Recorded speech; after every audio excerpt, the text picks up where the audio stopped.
Tips mga idol, pagbigyan ko kayo ng mga tips mga idol ha. Paano nyo malalaman kung ang isang followers nyo ay organic o hindi? Or mga sulit supporters ba sila o hindi? Ganito yun mga idol. Halimbawa, once mag-upload ka ng mga content, pag dumaan sa newsfeed nila yan, wala silang paki. Yan ang mga hindi organic mga idol. Pwede nila titingnan, pwede hindi. Ibig sabihin, basta wala silang paki sa'yo, hindi sila organic. Tapos kung manood man sila mga idol, pwede nila tapusin, pwede hindi. Then hindi yan mag-like. Pwede rin mag-like. Ibig sabihin, basta wala silang paki mga idol, never sila mag-share at saka never sila mag-comment. Yun ang mga hindi organic mga idol.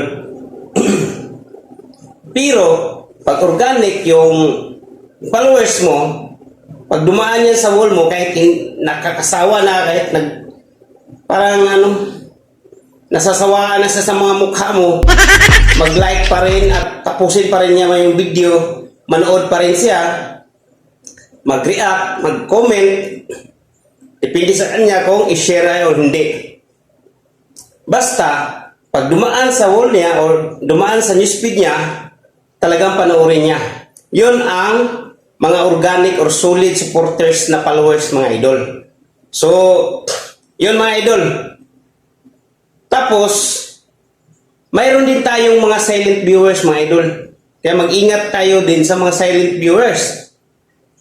Kasi kadalasan doon yung mga bashers mga idol.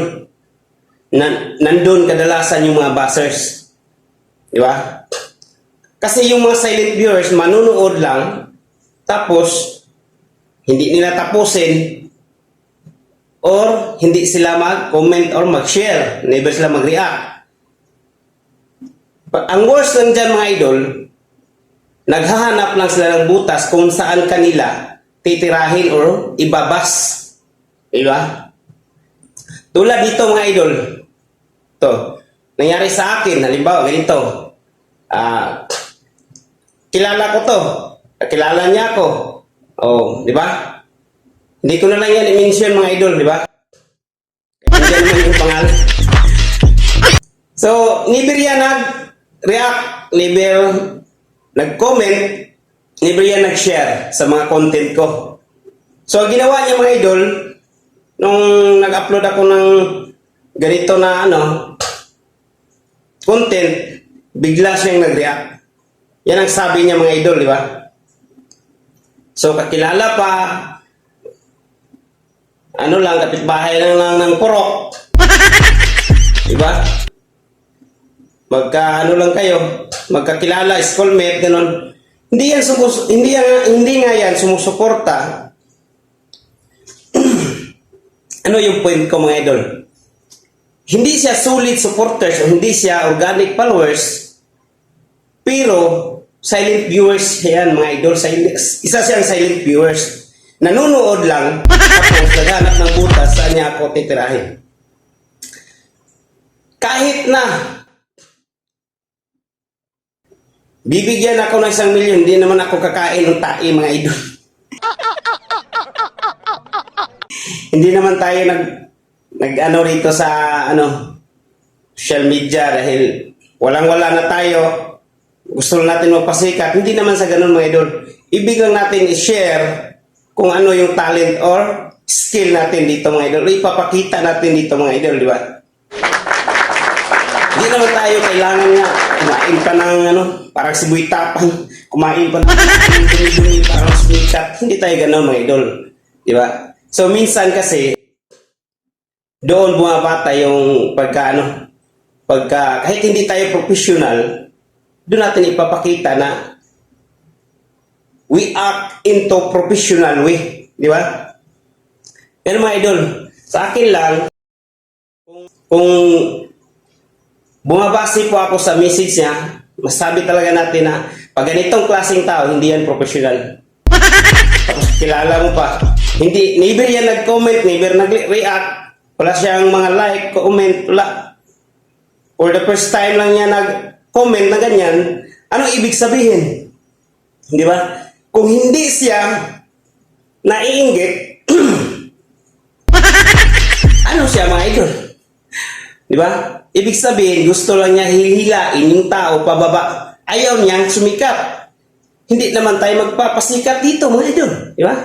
Kundi si Facebook na kung bahala magpapasikat sa atin. Kung karapat dapat tayo sumikat. Yun mga idol. Yun ang sense dito sa social media mga idol. Ang dami kasi hindi pa nakakaintindi ano yung social media. Kala nila sumikat na sila. Hindi. Kasi mayroon tayong sinusunod na community standard rules ni Meta sa Facebook. Pag hindi mo nasunod yun, nibir ka, pasisikatin ni Facebook. So, yun ang mga idol. Shout out sa mga ganitong klaseng tao. Ganitong klaseng tao. Kahit hindi tayo professional, ipapakita natin, we act or ipapakita talaga natin mga idol ba na into professional way. Kahit hindi tayo professional. Or sign of respect lang naman mga idol. Diba? Kung hindi mo nagustuhan, huwag ka lang Pero hindi talaga maiwasan yung ganyan mga idol, no? Mga buzzers, ganyan. Pero kung isa itong content creator, malamang nagpapansin mga idol. Nagpapapansin. Para mapansin natin yung mga content niya. Pero hindi siya content creator, anong tawag dito mga idol? So, kayo nang bahala mga idol. So, mag-ingat talaga tayo sa mga silent viewers mga idol. Dahil hindi lahat ng kakilala mo, kapitbahay, kaibigan, ay solid supporter sa'yo or organic followers mo. So, yun lang mga idol. So, tuloy-tuloy lang tayo mga idol. Huwag tayo magpapa-apekto nito mga idol sa mga buzzers. Kasi po, dapat tayo mismo, oriented tayo na 70% sa mga taong kakilala o nakapalibot sa'yo, gusto kang hihilain pababa. So, yun lang mga idol. Tuloy-tuloy pa rin. Go, go, go!